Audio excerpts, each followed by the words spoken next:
Flowers ടിവിയിൽ സംപ്രേഷണം ആരംഭിച്ച ഏറ്റവും പുതിയ പരമ്പരയാണ് പഞ്ചാഗ്നി. സ്വന്തം പിതാവിനാൽ ഉപേക്ഷിക്കപ്പെട്ട 5 പെൺകുട്ടികളുടെ ജീവിത പോരാട്ടത്തിന്റെ കഥയാണ് പഞ്ചാഗ്നി പറയുന്നത്. തിങ്കൾ മുതൽ ശനി വരെ എല്ലാ ദിവസവും രാത്രി 9 മണിക്കാണ് പരമ്പരയുടെ സംപ്രേഷണം. ഈ പരമ്പരയിലെ 5 പെൺകുട്ടികളിൽ രണ്ടാമത്തവളായ അനഘ എന്ന കഥാപാത്രത്തെ അവതരിപ്പിക്കുന്നത് അഷിക അശോകനാണ്. എടപ്പാളാണ് താരത്തിന്റെ സ്വദേശം. അമ്മ, സഹോദരൻ അടങ്ങുന്നതാണ് കുടുംബം. സോഷ്യൽ മീഡിയ ഇൻഫ്ലുവൻസറായ അഷിക സീരീസുകളിലൂടെയും ഷോർട്ട് ഫിലിംസിലൂടെയും ഒക്കെ ശ്രദ്ധേയയാണ്. ഷോർട്ട് ഫിലിമും മോഡലിംഗിലുമായി കരിയർ തുടങ്ങിയ അഷിക അശോകൻ ബിഗ് സ്ക്രീനിലും തന്റെ സാന്നിധ്യം അറിയിച്ചിട്ടുണ്ട്.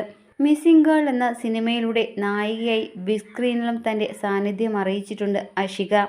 ഏഷ്യാനെറ്റിലെ ഡാൻസിംഗ് സ്റ്റാർ എന്ന പ്രോഗ്രാമിൽ മത്സരാർത്ഥിയായും എത്തിയിരുന്നു അഷിക.